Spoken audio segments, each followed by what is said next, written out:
प्यारे दोस्तों, कैसे हो आप सभी लोग। हम उम्मीद करते हैं कि आप सभी लोग खैरियत से होंगे। अल्हम्दुलिल्लाह हम भी सब खैरियत से हैं। दोस्तों, आज कुछ लोगों की वजह से पूरे देश का माहौल बिगड़ा हुआ है। जगह जगह पर लोग हिंदू मुसलमान कर रहे हैं, जगह जगह पर दंगे फसाद हो रहे हैं। हाल ही अपने हरियाणा के मेवात के नूह में देखा और सुना भी होगा कि किस तरह से वहाँ का माहौल बिगड़ा हुआ था। ऐसे बिगड़े हुए माहौल में हम आपको दो ऐसे वाक़ये बताते हैं जिसको सुनकर आप समझ जाएंगे, ना तो सारे हिंदू बुरे होते हैं और ना ही सारे मुसलमान। सिर्फ कुछ लोग बुरे हैं जो अपने फायदे के लिए ऐसा कराते हैं। ये दोनों वाक़ये यकीनन आपके दिलों से नफरत को मिटा देंगे। इसीलिए आज की ये वीडियो आप सभी के लिए बहुत ही खास है। आप हिंदू हो या मुसलमान, आप इस वीडियो को आखिर तक जरूर देखें और आप इस वीडियो को दिल से एक लाइक जरूर करें और मेहरबानी करके इसे शेयर भी कर दें ताकि और भी लोगों के पास में ये वीडियो पहुंच जाए। तो चलिए दोस्तों, शुरू करते हैं। दोस्तों, पहला जो वाकया है ये है इलाहाबाद के रहने वाली एक लड़की जिसका नाम आरती था। आरती लखनऊ में रहकर अपनी पढ़ाई पूरी कर रही थी। आरती उस दिन अपने घर इलाहाबाद जाने वाली थी, मगर उसी दिन किसी फ्रेंड के घर में पार्टी थी। इसीलिए उसने सोचा कि पहले मैं अपने फ्रेंड के घर में पार्टी अटेंड कर लेती हूँ, उसके बाद शाम को अपने घर चली जाऊंगी। बस यही सोचकर उसने अपना रिजर्वेशन भी करवा लिया था। उसके बाद आरती ने पार्टी अटेंड की और वो फिर शाम को सीधी अपने फ्रेंड के घर से निकली और रेलवे स्टेशन पर पहुंच गई और जाकर ट्रेन में अपनी सीट पर बैठ गई। आरती का रिजर्वेशन जिस बोगी में था उसमें लगभग सभी लड़के ही थे जिनके हंसी मजाक आरती को खूब डरा रहे थे। टॉयलेट जाने के बहाने से आरती पूरी बोगी घूम आई थी। मुश्किल से पूरे बोगी में 2 या 3 औरतें रही होंगी। ये देखकर आरती डर के मारे कांप सी गई, क्योंकि पहली बार अकेली सफर कर रही थी। इसीलिए वो पहले से बहुत घबराई हुई थी और अब उसके बोगी में सारे लड़के ही भरे पड़े थे। ये देखकर अब वो और भी ज्यादा डर गई। इसीलिए वो खुद को इत्मीनान रखने के लिए अपनी सीट पर बैठी और एक मैगजीन निकाल कर पढ़ने लगी। बोगी में लड़कों का एक झुंड था जो शायद किसी कैंप में या किसी पिकनिक में जा रहा था। उन लड़कों का हंसी मजाक और उनकी बातों ने आरती को और भी ज्यादा डरा दिया। आरती के डर और खौफ के बीच रात धीरे धीरे गुजरने लगी, मगर आरती अभी भी कांप रही थी। ये देखकर अचानक सामने के सीट में बैठे हुए लड़के ने कहा कि हेलो, मेरा नाम अनिल है और आप तो डर के मारे पीली पड़ चुकी हो। तो आरती ने धीरे से कहा कि जी। तो लड़का समझ गया और वो कहने लगा कि जी कोई बात नहीं, अगर आप अपना नाम नहीं बताना चाहती है तो मत बताइए, मगर वैसे आप जा कहाँ पर रही हो। तो आरती ने धीरे से कहा कि इलाहाबाद। इतना सुनकर लड़के ने कहा कि क्या इलाहाबाद? अरे वाह, वो तो मेरे नानी का घर है। इस रिश्ते से आप तो मेरी बहन लगी। खुश होते हुए अनिल ने कहा। फिर इलाहाबाद की अनगिनत बातें वो बताता रहा कि उसके नाना जी काफी नामी इंसान हैं, उसके दोनों मामा सेना में ऊंचे पद पर हैं। इस तरह से वो नई पुरानी बातें करने लगा। आरती भी धीरे धीरे नॉर्मल होकर अनिल की बातों में दिलचस्पी होने लगी और आरती रात भर अनिल जैसे भाई की साय में सोती रही। सुबह आरती ने कहा कि लीजिए, आप मेरा पता रख लीजिए, कभी नानी के घर में आना हुआ तो आप हमारे घर में भी जरूर आइएगा। तो ये सुनकर लड़के ने कहा कि कौन सा नानी का घर? अरे बहन, वो तो मैंने आपको डरते हुए देखा तो मैंने झूठ मूठ के रिश्ते गढ़ने लगा था। मैं तो पहले कभी इलाहाबाद आया ही नहीं। ये सुनकर आरती चौंक उठी। तो लड़के ने कहा कि बहन, ऐसा नहीं है कि सभी लड़के बुरे ही होते हैं कि किसी अकेली लड़की को देखा ही नहीं और उसके ऊपर गिद्ध की तरह टूट पड़े। हमें से ही बाप और भाई होते हैं। इतना कहकर प्यार से आरती के सर पर अनिल हाथ रखकर और आरती अनिल को देखती रही जैसा कि उससे कोई सगा भाई उससे विदा ले रही हो। आरती के आंखों में आंसू आ गए थे। तभी जाते जाते अनिल ने आरती से कहा कि हाँ बहन, मेरा नाम अनिल नहीं है, मेरा नाम अहमद है। ये सुनकर आरती और भी ज्यादा हैरान उठी। तो दोस्तों, ये तो हुई एक मुस्लिम लड़के की बात। अब आपको एक मुस्लिम लड़के का एक और वाकया बताते हैं जिसको सुनकर भी आपका दिल खुश हो जाएगा और आपके दिल से नफरत खत्म हो जाएगी।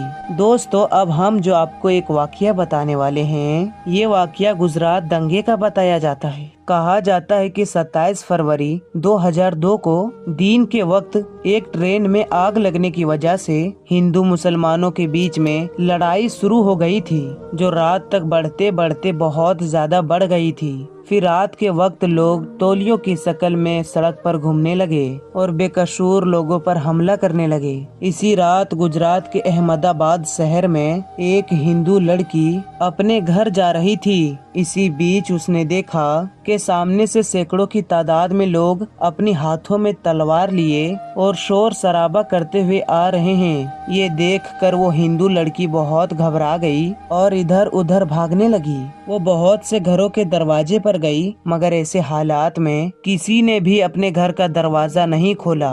ऐसे में वो लड़की बहुत ही ज्यादा डर गई थी। फिर वो भागते भागते हड़बड़ाहट में एक मस्जिद में दाखिल हो गई, यानी कि वो एक धोखे से एक मस्जिद में ढुक गई और एक कोने में छुप कर खड़ी हो गई। मस्जिद में दाखिल होने के बाद उस हिंदू लड़की ने देखा कि मस्जिद के दूसरे कोने में एक जवान मौलवी बैठा हुआ कुरान पाक की तिलावत कर रहा है, यानी कि एक चिराग की रोशनी में एक मौलाना कुरान पढ़ रहा है। मौलवी को देखकर फिर वो हिंदू लड़की उसके पास गई और उनको बाहर का सारा माजरा बताया, यानी कि उस मौलवी को सब कुछ बता दिया कि वो ऐसे ऐसे अपने घर को जा रही थी, मगर उसके सामने दंगाई आ गए, इसीलिए वो डर के मारे यहाँ पर आकर छुप गई है। फिर वो हिंदू लड़की मौलाना के सामने हाथ जोड़कर कहने लगी कि आप मुझे बचा लीजिए, आप मेरी हिफाजत कीजिए। अगर मैं इस वक्त यहाँ से बाहर गई तो बाहर खड़े दंगाई मुझे मार डालेंगे।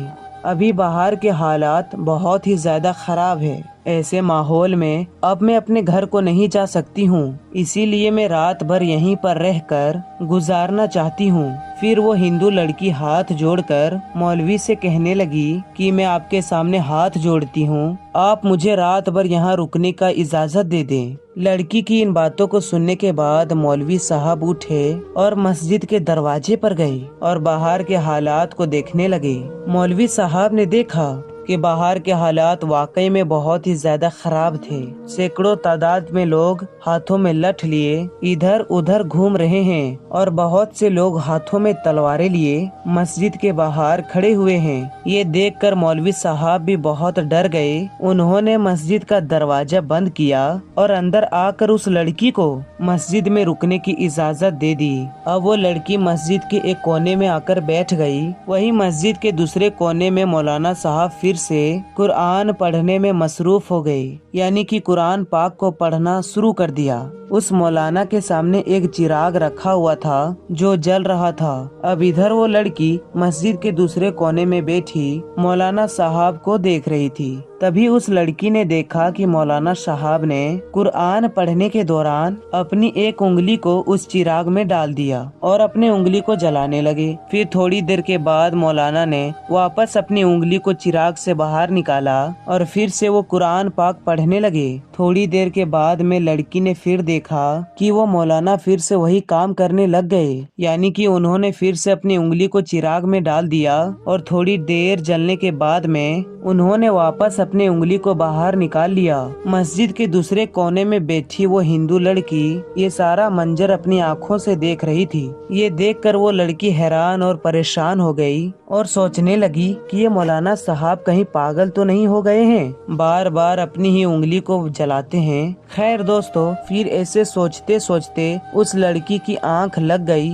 यानी कि उसको नींद आ गई और फिर पूरी रात निकल गई और सुबह हो गई। सुबह वो मौलाना उठे और मस्जिद के दरवाजे पर गए और उन्होंने बाहर के हालात देखे। मौलाना ने देखा कि उस वक्त बाहर में कोई नहीं था, यानी कि सारी दंगाई वहां से जा चुके थे। फिर वो मौलाना उस लड़की के पास गए और कहने लगी कि बहन उठो, हमारी नमाज का वक्त हो गया है। अभी थोड़ी देर के बाद ही यहाँ पर बहुत सारे नमाजी आने वाले हैं, इसीलिए अब तुम्हारा यहाँ पर रुकना मुनासिब नहीं है, क्योंकि लोगों ने तुमको यहाँ पर देख लिया तो लोगों में बदगुमानी पैदा हो जाएगी। लोगों में एक डाउट पैदा हो जाएगा, इसीलिए तुम यहाँ से चली जाओ। और मैंने जाकर देख भी लिया है कि अभी बाहर की हालात नॉर्मल हैं, बाहर का रास्ता भी साफ हो चुका है, अब आप आसानी से अपने घर को जा सकते हैं। आओ अब मैं तुमको बाहर तक छोड़ देता हूँ। ये सुनकर वो लड़की ने कहा कि अगर बाहर का रास्ता साफ हो चुका है तो मुझे जाने में कोई हर्ज नहीं, मगर मैं जाने से पहले आपसे एक बात जरूर पूछना चाहूंगी। मैं आपसे एक सवाल करना चाहती हूँ। ये सुनकर मौलाना साहब कहने लगे कि पूछिए बहन, क्या पूछना चाहती है। तो वो कहने लगी कि मौलाना साहब कि आप ये बताइए कि आप रात भर अपनी उंगली को चिराग में जलाने की कोशिश क्यों कर रहे थे। ये सुनकर मौलाना साहब कहने लगे कि बहन, इसके बारे में आप ना ही पूछो तो अच्छा है, क्योंकि ये मेरा जाती मामला है, इसीलिए मैं इसके बारे में आपको नहीं बता सकता। तो ये सुनकर वो लड़की कहने लगी कि जब तक आप मुझे इसके बारे में नहीं बताएंगे तब तक मैं यहाँ से वापस नहीं जाऊंगी। इसीलिए मौलाना साहब को इसके बारे में मजबूरन बताना पड़ा। फिर वो मौलवी साहब कहने लगे, देखो बहन, बात दरअसल ये है कि जब तुम रात के वक्त यहाँ पर आई थी तो तुम्हारी खूबसूरती को देखकर शैतान ने मुझको बहकाना शुरू कर दिया था। इसीलिए फिर मैं अपने दिल में नफ्सियाती ख्वाहिशात को भरने लगा, यानी कि तुमको देखकर मेरे दिमाग में गलत गलत और गंदे ख्याल आने लगे थे और वो मुझको बेचैन करने लगे थे।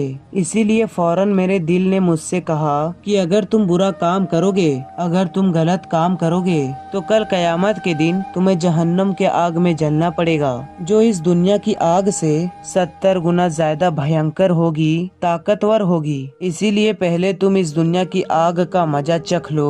बस यही सोचकर फिर अपने दिल की बात को मांगते हुए अपने जिस्म को आग के हवाले कर दिया और अपने जिस्म को आग का मजा चखाने लगा और अपनी नफ्स से कहने लगा कि तुझ में अगर आग की तपीस को बर्दाश्त करने की ताकत है तो फिर तुम्हारी मर्जी है, तुम जो चाहे वो कर लो। अगर तुम इसको बर्दाश्त कर सकती हो तो फिर तुम ये गुनाह कर लो। इसी वजह से रात में जब जब भी मेरे दिमाग में गलत और गंदे ख्याल आए तब तब मैंने नफ्स को अपने आग के हवाले कर दिया और नफ्स को आग का मजा चखाने लगा। आग की तपिश देखकर मेरी नफ्स गलत काम करने से रुक गई। ऐसे करते करते ही मेरी पूरी रात गुजर गई। तो दोस्तों, देखा आपने, ना ही सारे हिंदू बुरे होते हैं और ना ही सारे मुसलमान बुरे होते हैं।